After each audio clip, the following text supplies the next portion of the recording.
Woohoo! Hello, everyone. My name is Sierra Kaler Jones. My pronouns are she, her, and I am so thrilled to be your host this evening.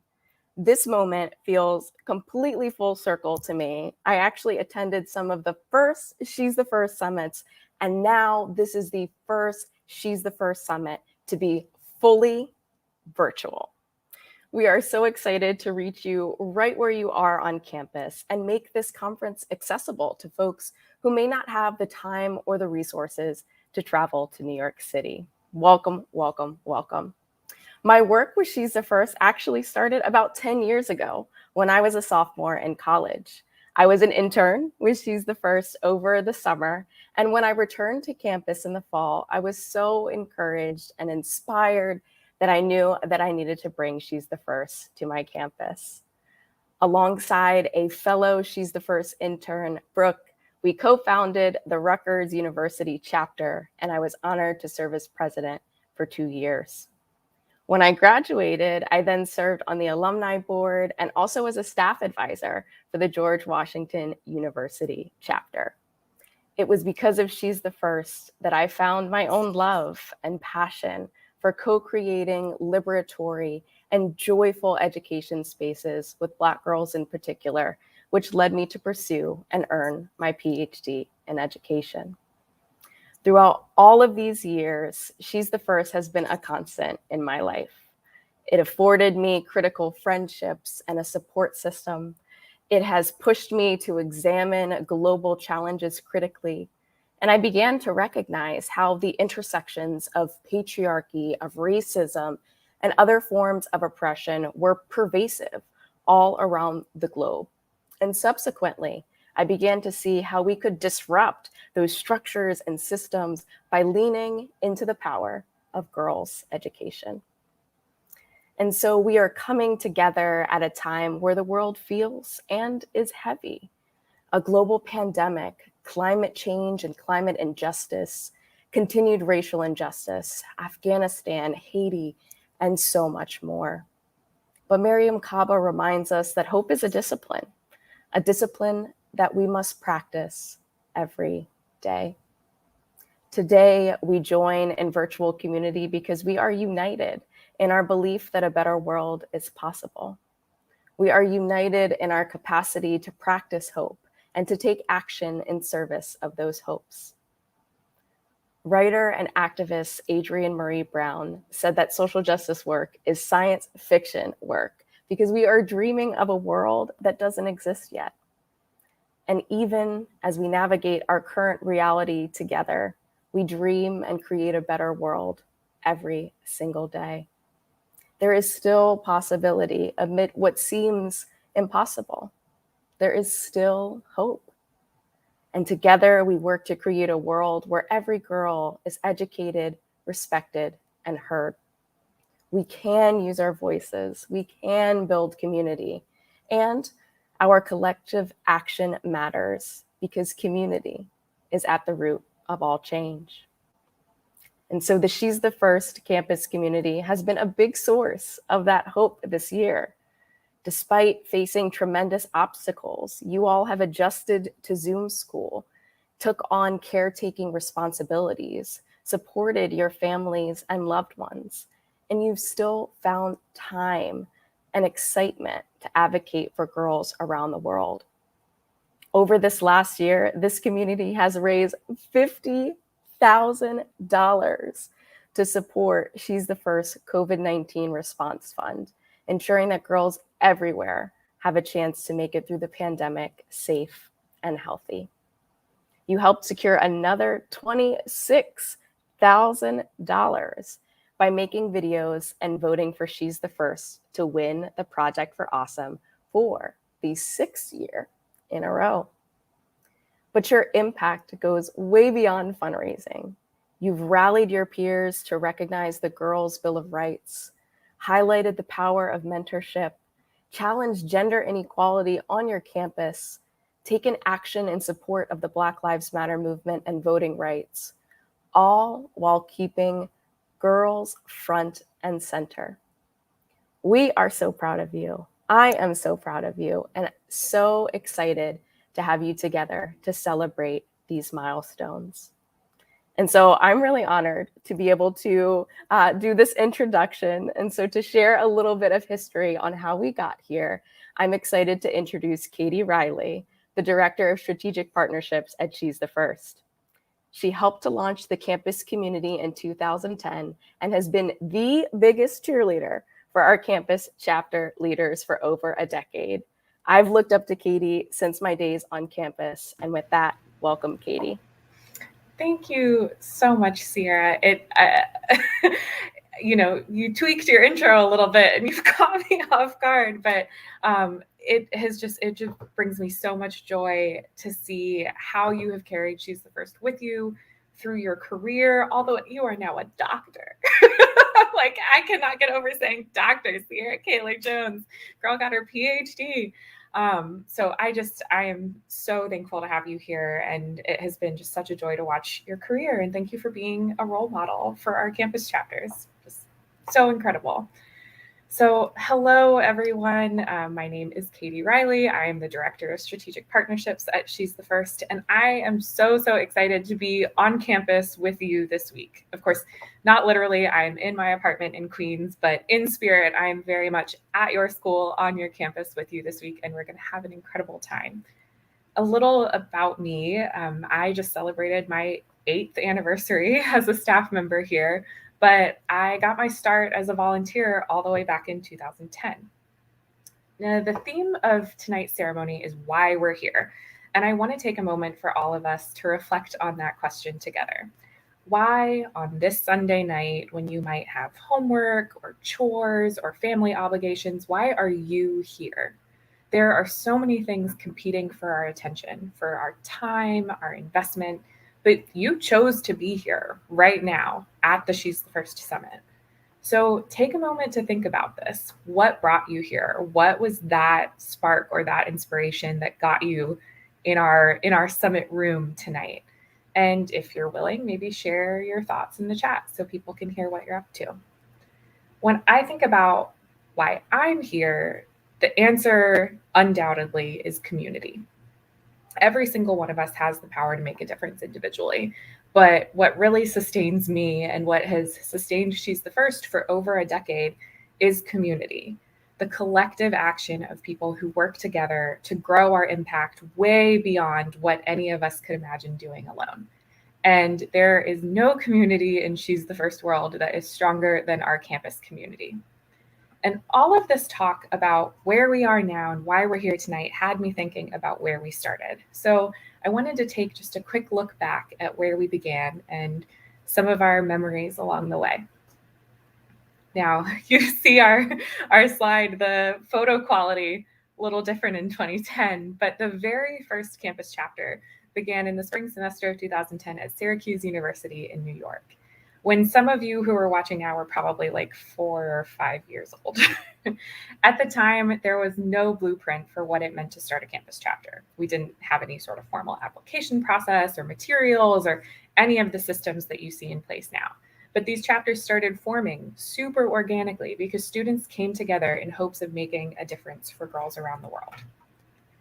Now, in 2011, our chapter at the University of Notre Dame, our second campus chapter, became what I would like to think of as the very first baking influencers with their tie-dye cupcake bake sale that they did as a fundraiser to support girls in Nepal.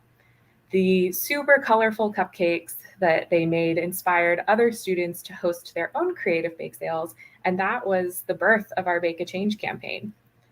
And now in the last 10 years, y'all have literally baked thousands of cupcakes. We cannot escape the tie-dye cupcakes. And these bake sales were even featured in a segment on the Today Show in 2015. So that isn't the only fundraising campaign that the campus community came up with that has become a signature campaign for She's the First.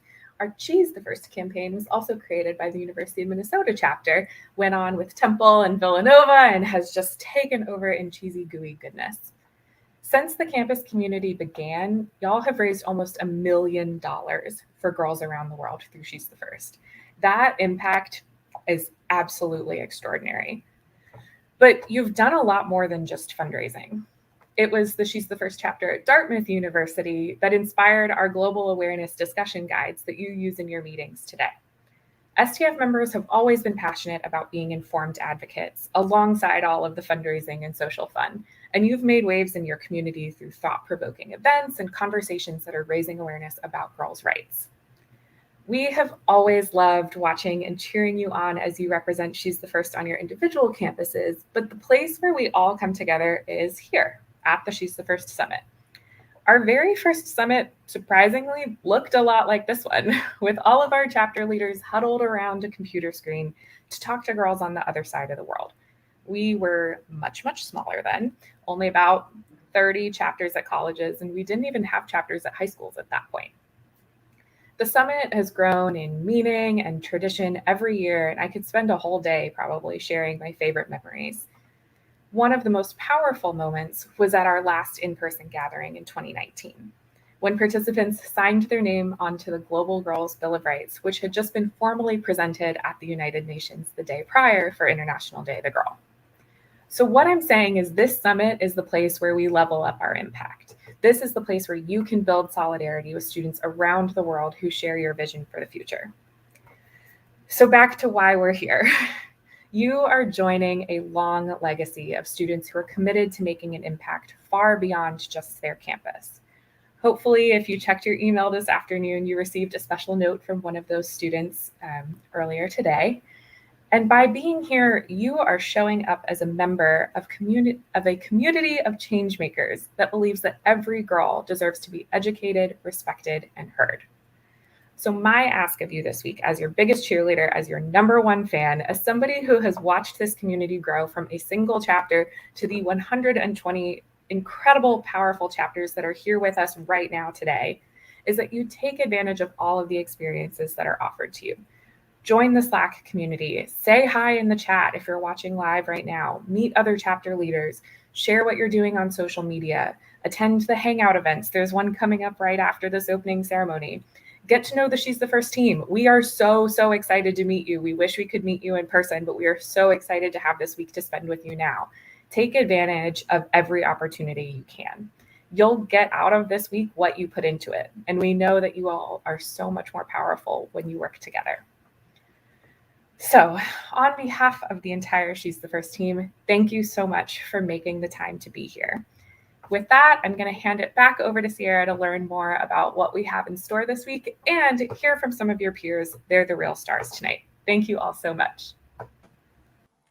Thank you so much, Katie. I loved seeing all of those old pictures from the summits. I actually was digging through my closet earlier to try to find some of my old summit t-shirts and actually was able to find a couple of them. And it just brought back so many good memories for me. So I'm really looking forward to hearing the current chapter leaders and all of the wisdom, all of the knowledge that they will share with us tonight. And so every morning this week, you'll receive an email with a challenge for you to work on with your chapter. These challenges will help you put together a plan for a project like an advocacy campaign on social media or a fundraising event on campus that you can do as a chapter this semester. And every night this week, we'll have an opportunity to gather together as a community and talk about what's going on with girls around the world and how we can build this movement together. It's so powerful, building this movement together. And over the years, we've seen so many amazing creative projects from our campus community. This was one of my favorite parts of the summit, just hearing about other campuses, activities, and then trying to bring them to our campus. So to give you some inspiration for your project this week, I'm excited to welcome a few current chapter leaders to share their success stories. So please welcome Anika, Claire, Karina, and Abby. Yay! Yes. So let us begin with some introductions. Please tell us who you are, where you go to school, and your favorite tradition your campus chapter has. I'll kick it over to Anika first. Hi, everybody. My name is Anika, pronouns she, her. I go to Vista Del Lago High School, where I founded our She's the First chapter back in August 2019, and I am currently serving as president. My favorite my favorite tradition that my chapter does has to be our discussions. We have discussions about girls' rights issues literally every single meeting, and it's incredible to see how passionate and engaged all of our members are about issues that affect girls around the world and how motivated they are to take action. Those discussions are really at the core of everything our chapter does, and it's what I always look the most forward to for our meetings. Hi everyone, my name is Claire. I go to the University of Minnesota and I have been a part of our chapter's members since I was a freshman and I'm now a junior. I'm currently the marketing executive, and my favorite tradition that we have by far is Cheese the First, definitely. It's such a fun fundraiser and it's always a blast and a great time.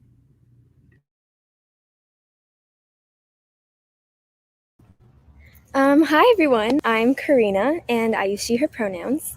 I am a graduate of Basis Scottsdale High School, where I was the president of our chapter of STF. And my favorite chapter tradition was definitely our monthly volunteering at the local women's shelter, because not only are we making an impact on our local community, we're also using the things that we discussed at meetings in putting them into practice by actually making a small but significant impact on our community. Also, I just wanted to say I am now starting at Pomona College, and I hope to continue my journey of advocacy with She's the First. Okay, hi everyone. I'm Abby. I'm a senior at the University of Texas at Austin. I've been part of She's the First since I was a freshman. I was the community engagement chair for 2 years, and now I'm global citizenship chair. My favorite tradition definitely is every semester, the first week of classes, we always set up a table on Speedway, which is like the main like road on campus, I guess, where everyone walks to their classes. And we weren't able to do that for a few semesters because of COVID, but finally this semester we got to do that for the past 2 weeks. That's always my favorite thing, is having people discover our org on campus and coming to the first meeting and everything. I love all of these traditions that you all are sharing. And I remember when I was at Rutgers, my favorite tradition for Sweat for STF, we always did a shake a change Zumbathon. So it was a day-long experience where people could come together, sweat, work out, dance, and just have a good time, laugh together, and also fundraise and learn about global girls education. And so this week, we'll be talking a lot about fundraising and advocacy campaigns on campus. So first, I want to turn to you, Claire. The UMN chapter is known for getting creative with your fundraising initiatives. So can you tell us more about the types of fundraisers you've held over the past few years? Yes, definitely. So kind of already been talked about Cheese the First. It's always a huge hit. Pickup and delivery grilled cheeses. We've kind of gotten creative over the past couple of years with what kind of sandwiches we've done. We've had dessert sandwiches in the past, which were always really cool and really fun. We've also done Bake a Change. Last year we did Cooking Up a Change, which is where we had our members submit their own recipes, and we kind of made like a community cookbook, and we sold that, which was really fun to be a part of. We've also done Sneeze the First, which was really cool. So we sold kind of like care packages like during the time of COVID, just like something that's like a nice pick me up when everyone was like pretty isolated. So yeah, we've definitely gotten creative with our fundraisers due to COVID, but we've been doing pretty well. I love that. The first place I'm going to travel to when it's safe to do so is to your campus, so that I can try out some of these Cheese the First sandwiches, especially the dessert ones. That sounds incredible. And so you mentioned at the end when you were talking about Sneeze the First, which is so creative, and what a beautiful way to bring together community. And so as we think about how you all have shifted and adapted in this moment of needing to go virtual, I'm going to turn to Karina and Anika. So your chapter actually took advantage of everything moving online last year to plan a combined event, even though you were in different states. So can you tell us about your Sweat for STF event? Of course. So like you said, we took advantage of the online platform of Mobilize that She's the First shifted to over the past year, I think year and a half. And so through that platform, we were able to meet each other and we really connected with one another and thought that since it was virtual, the matter of distance wasn't really a factor in the event planning process. So we've spent months planning and talking with each other and Henna, who used to be the kind of manager for us in event planning terms. We planned the logistics, the advertising, the ways that we would broadcast it to both of our chapters and other people on the Mobilize platform. And we decided to leverage technology like Charity Miles, which could accumulate all of the miles that everyone was able to run or walk together in the Sweat for STF event to kind of create the illusion that we were all running together in the same place. And I'll hand it over to Anika to continue to elaborate on our event.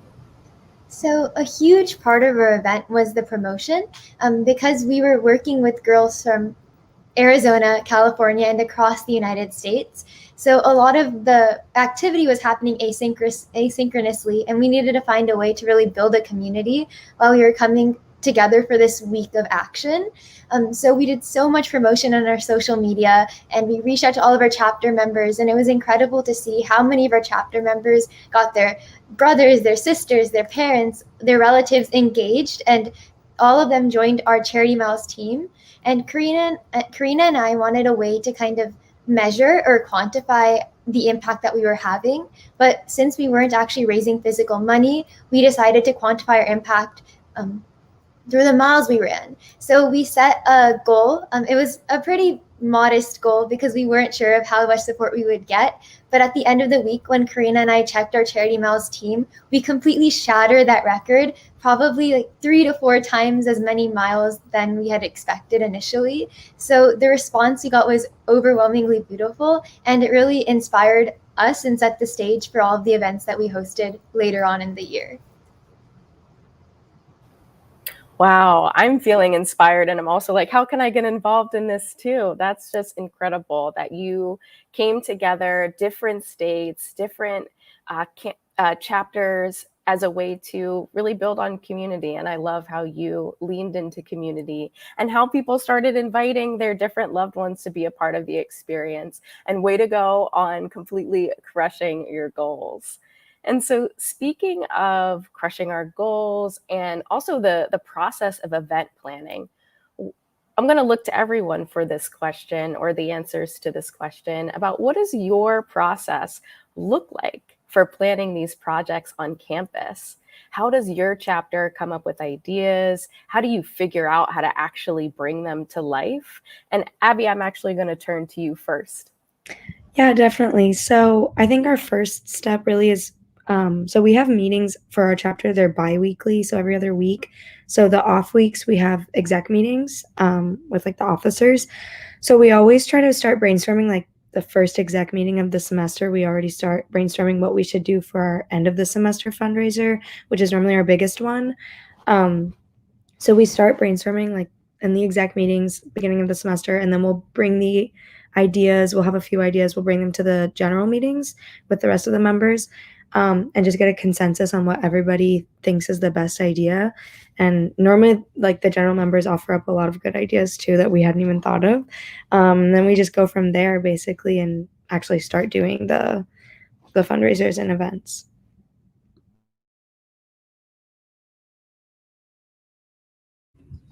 Yeah, I feel like our chapter has a very similar process to Abby's. It's a lot of brainstorming, a lot of bringing together ideas between the execs, between the members, and then kind of bringing it to those general meetings and seeing, okay, who wants to step up and kind of like be in charge of this fundraiser. And so then it's just about pulling it together, kind of getting the volunteers ready, and yeah.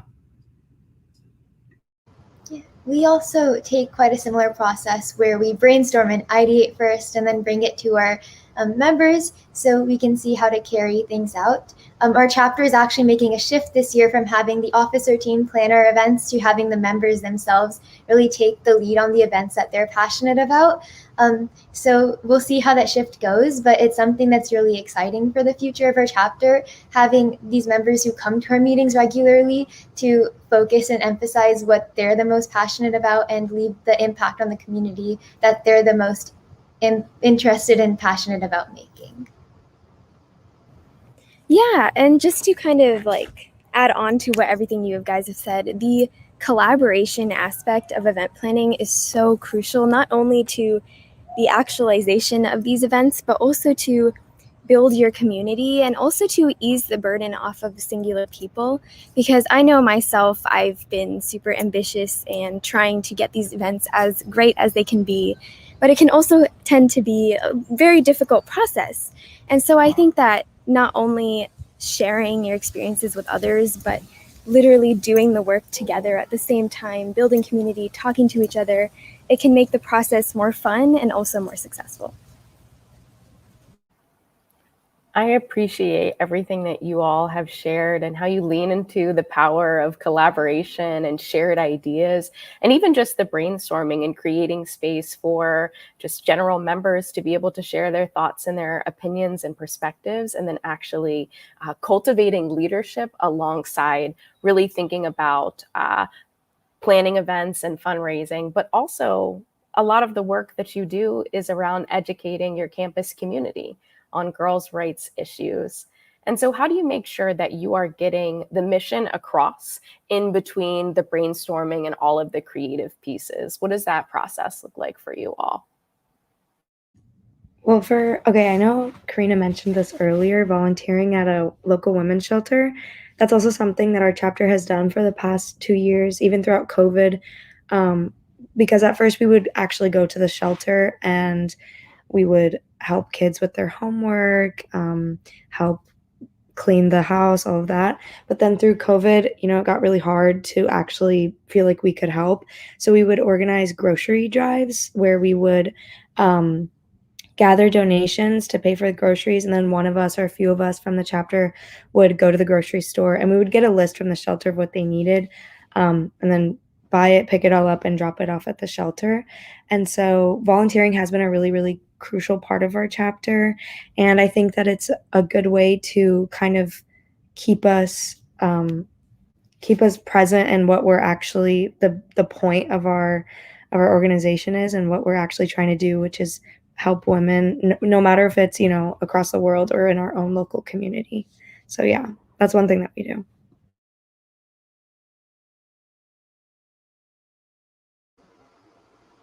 So kind of applying to all of our events, one thing that our chapter does is to just make sure we never lose sight of why we're doing what we're doing. So in our promotion, when we're ideating, when we're creating these events, and when we're gathering support and we're actually carrying them out, we make sure to constantly emphasize that we're doing these events to support girls' rights in our community and around the world. So that messaging is always a key part of all the advertising we're doing and all the promotion we're doing. So instead of having the mission fit in between the creative side of our work, we're having the creative side of the work and the mission kind of be integrated with one another to carry out what we're doing. Yeah, our chapter actually, at our bi-weekly meetings, we always make sure that we're discussing, the true meaning of why we're here. Like, it's great to have fun and it's great to meet new people because the She's the First community is amazing. But we always make sure that we kind of bring it back to we're here to support women's education. And one thing we do to affect our local community is we really enjoy partnering up with other organizations on campus and kind of doing collaborative events because it's always interesting to hear another perspective of a different group. And also being able to educate another group about what we do. Yeah, and to add on to that, I think it's very important, like all of you have said, to reiterate the central mission behind the reasons behind what we are doing. Like events such as Sweat for STF or the bake sale can just seem like super fun events that everybody's attending, bonding, hanging out, but to maybe for our chapter, after the events, when everybody was there cleaning up, we would all take a second to talk about the impact that we had made, what the money we raised was going to do. So to kind of keep reiterating that message and keep it present and at the front of our minds as we are doing this work is really central to this process. Wow.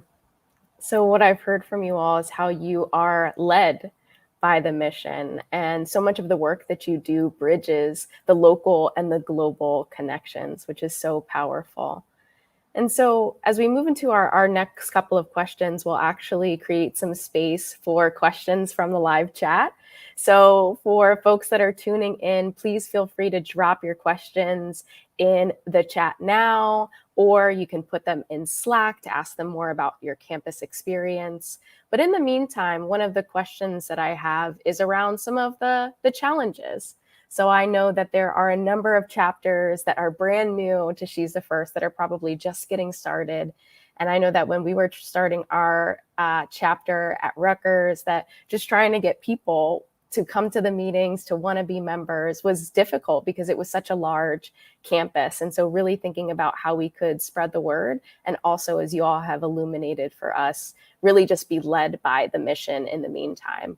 And so we've talked about what your chapters have done really well, but we know everything doesn't go always the way that we planned. And so can you tell us about a time when one of your projects may have struggled, and what did you do about it? What did you learn from that experience?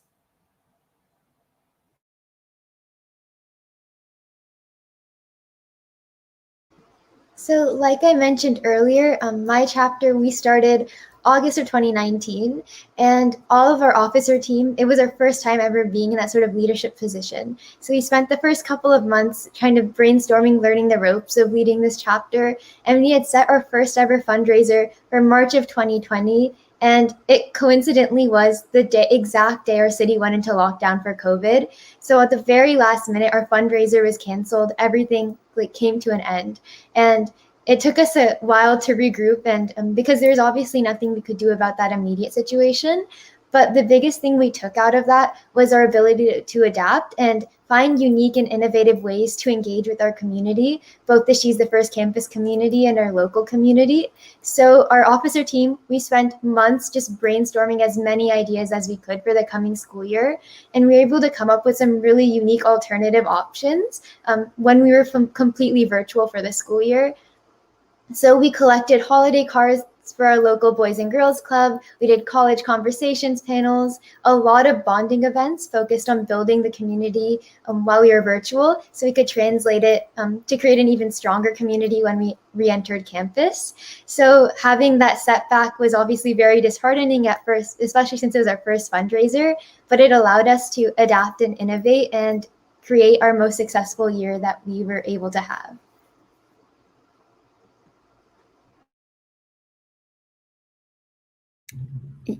Oh, wait.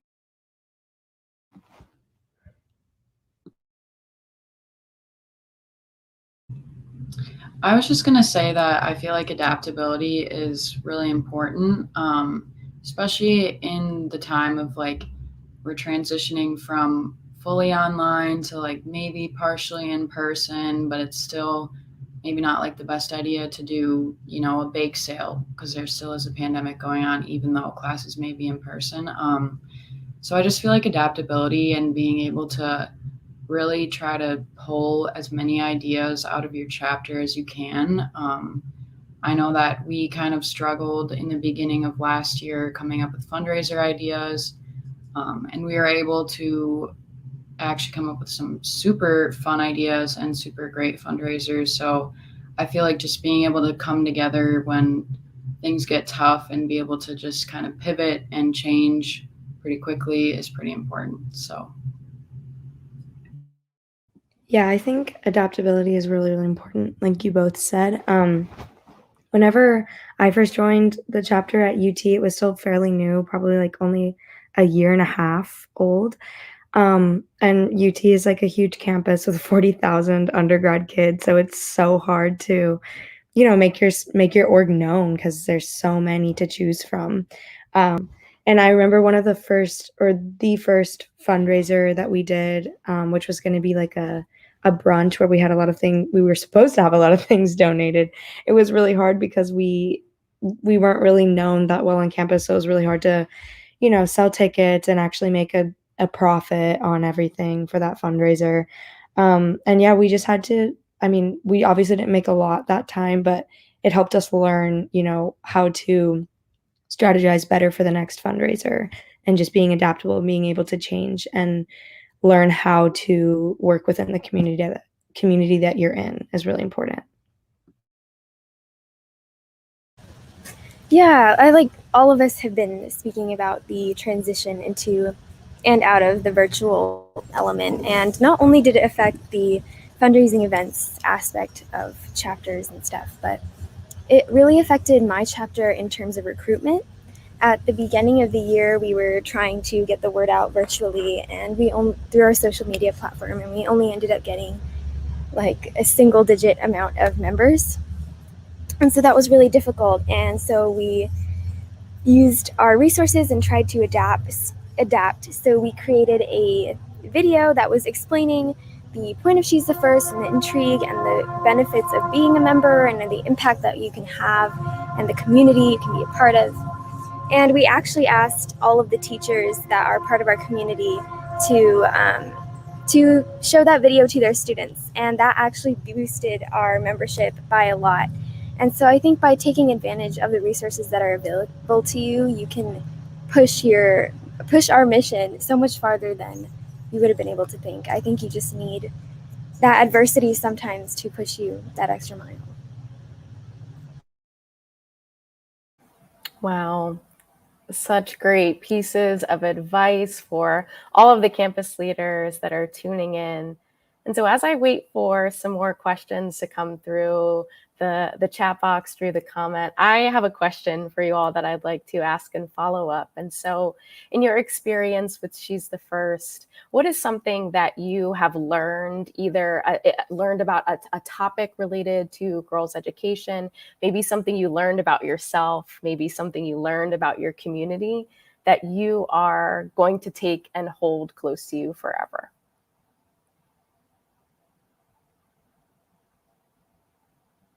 I think something that I learned about a topic related to girls' education is how girls' education exists at the intersection of so many other issues.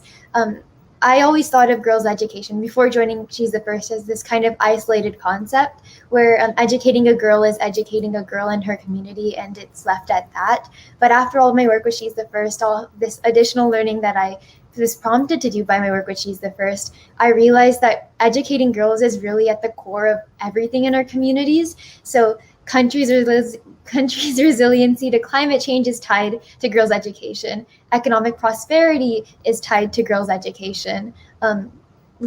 Public health is tied to girls' education. Girls' education is really the root of so many things that are happening in our communities, countries, and the world. And that is something that She's the First has taught me, and it's something that I want to continue acting on far beyond my time in high school and college. Yeah, I think something I learned, because I had always, been really passionate about this since high school, but coming to college and joining the She's the First chapter and being part of that community on campus kind of showed me the amount of people that thought the same way about it, I guess, as me, which was really nice knowing that I had a whole community of like-minded people who really cared about this and prioritized it and were passionate about it. And I loved being able to be a part of that community with people who had the same passions as me. I agree with that completely. I feel like I found some of the most interesting, knowledgeable, relatable people in my chapter at She's the First, and I feel like just the sense of community we have, it definitely is a great place to be. Yeah, and that community also, it helps you realize your own potential. Because I remember as I was a freshman in high school just joining the first chapter, I knew nobody in there. I was really scared and nervous. but just the warmth and the passion that was in the air is like unlike any other environment I've ever been. And it has helped me not only realize my worth, but also my potential and my ability to make an impact and our ability to make an impact as a larger community, which is really special. Ooh, these answers touch my heart so deeply. Everything that you, Anika, highlighted about the power of girls' education and how it's intertwined and it intersects with so many of the global challenges and issues that we are experiencing. And then also what you all have highlighted about leaning into community, about having others in your support network that you can continually go to. And I know that for myself, there are so many campus chapter leaders who I met at She's the First Summit that I'm still friends with today, that I've had opportunities to see and meet in person pre-pandemic and then connect with virtually on Zoom. So I know that these relationships, this network is long withstanding. And so I'm looking at the audience questions, speaking of community, and I know this is something that you touched upon briefly a little bit earlier, but as you think about growing your chapter, what are some ways that we can spread influence on campus as a new chapter? I think you need to take advantage of like every opportunity that you have to make yourself known on campus. Tabling, org fairs, even putting flyers out like on campus. Anything that you can do will help. Just take advantage of every opportunity, I would say. Yeah, and going off of that, like using your resources, like for example, we used the teachers that we knew supported our mission and allowed them to spread the message to those that were out of our reach. So not only that, but obviously also use your social media platforms. That can go a long way. And just using people that you think are willing to spread your message, share your message, delegate the responsibilities of sharing what you are trying to accomplish. And I think you will reach a much bigger audience than you would be able to without allowing other people into that space for you to spread awareness. Yeah, definitely just trying to get the word out there as much as you can, like Abby was saying, and Karina as well. I would also say that something you could do is try to partner up with another organization, perhaps that's at your school, that kind of aligns with what She's the First does. I know we've done partnerships in the past, and I feel like partnerships are really helpful, especially for recruitment. And kind of building off of that idea of using all the resources you have, when you do host events, really take pictures, advertise, and kind of make it known that you are having this impact. My campus has about 2,000 students, and we have over 100 clubs. So it's really hard to be known. And a big thing that helps us get more members is showing that we're actually actively working in our communities and we're actually engaging in our communities. And that's something that helps us recruit and retain our members, showing that we're having an impact, because a lot of people really do want to have to make a difference and they don't necessarily know how. So giving them that way to actively join and make a difference is a great way to expand your influence. Such great advice. And as a follow-up question, when you do have a membership or when people are coming to your meetings, they're getting involved or looking for ways to get deeper involved, what is your best way for staying in touch with your members and keeping them engaged? Do you use email, text, Instagram, another platform? What has been most successful for your campus communities?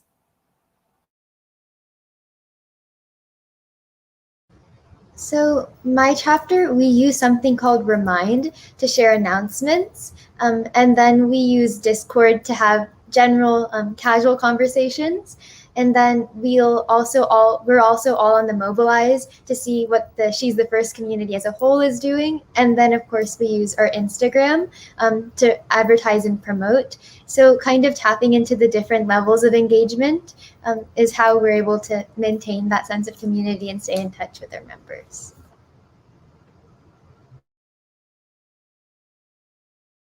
Yeah, we definitely heavily use Instagram as well, but our main source of like streamlined communication with our members is definitely GroupMe.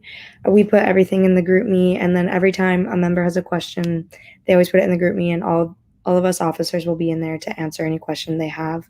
So yeah, we mainly use Instagram and GroupMe. We mainly use Instagram, and then we also have like a Facebook group for our members, and that's kind of where all like the questions get asked and answered.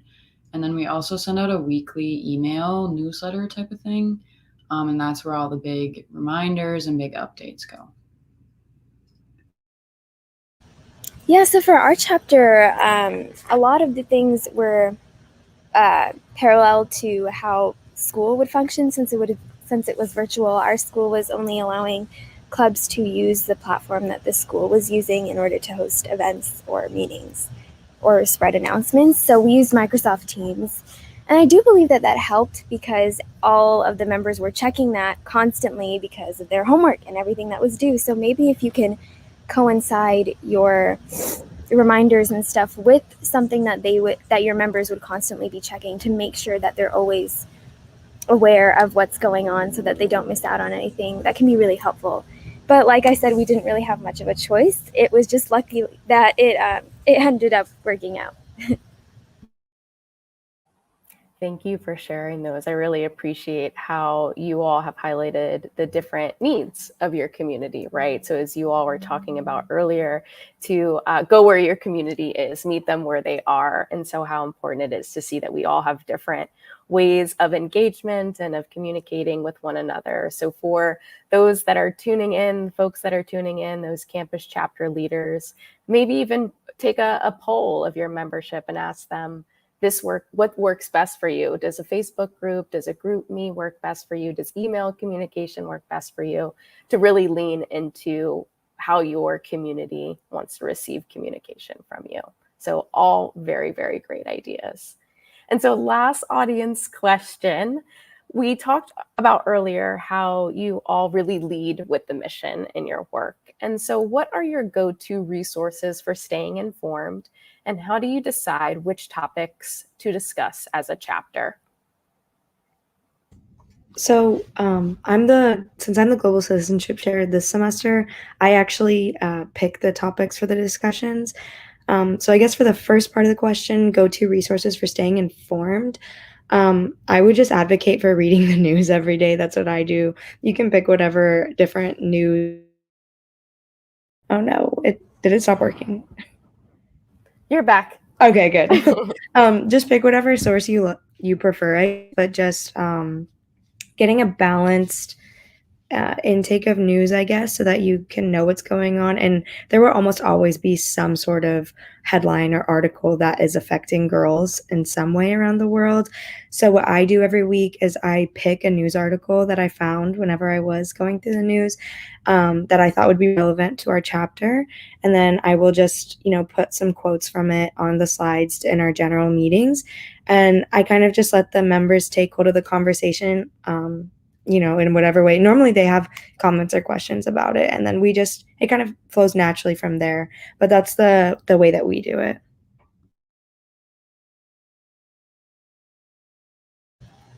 Yeah, I was also the global awareness officer a while back at my chapter, and the way that I was able to pointedly lead discussions was that I used the discussion that we were having in our meeting to point to an event or a fundraising opportunity or something that we would be doing in the future. For example, we had a discussion about menstruation and the taboos that present itself around that in order to lead way to us announcing our first pad and tampon drive for the local women's shelter that we were volunteering for. And similarly, we also had discussions and debates, that's something that we learned was a great way to engage members, because a lot of the times in discussions, people feel scared to raise their hand or to speak because they don't know if what they're saying is right.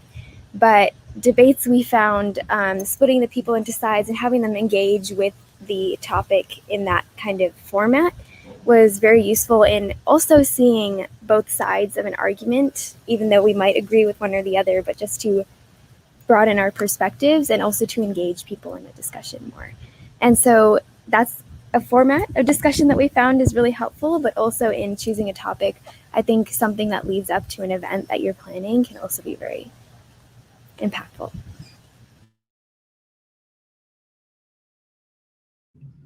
I feel like current events are really important because, I mean, there's a lot going on in the world at all times, and it can be, something happening in your own city, or it can be like all the way across the world. So I just feel like current events usually are what we use to lead our discussion topics. And I feel like a prime focus at our chapter is just intersectionality and making sure that the current events that we're discussing are intersectional and they kind of align with what She's the First does, but then also will allow us to have a good conversation about something that's going on. Our chapter also does something similar where we'll look at the news, the current events, and see what's going on. Because when something is in the news, that's kind of in the headlines of the news, that's pretty much what's on everybody's minds and what everyone is the most interested in discussing at that moment. So we'll look at the headlines, we'll read the news, and then we'll dive deeper into how exactly that headline might be affecting girls. And then one thing that we make sure to do at the end of all of our discussions is to have some sort of tangible action step, which kind of ties into what Karina had said about having your discussions point towards an event. So in addition to having that happen, we'll also have petitions linked, other articles to read, books or resources to reference. So steering discussion towards another sort of action is something that really helps us out at least. Oh, wow. Yes.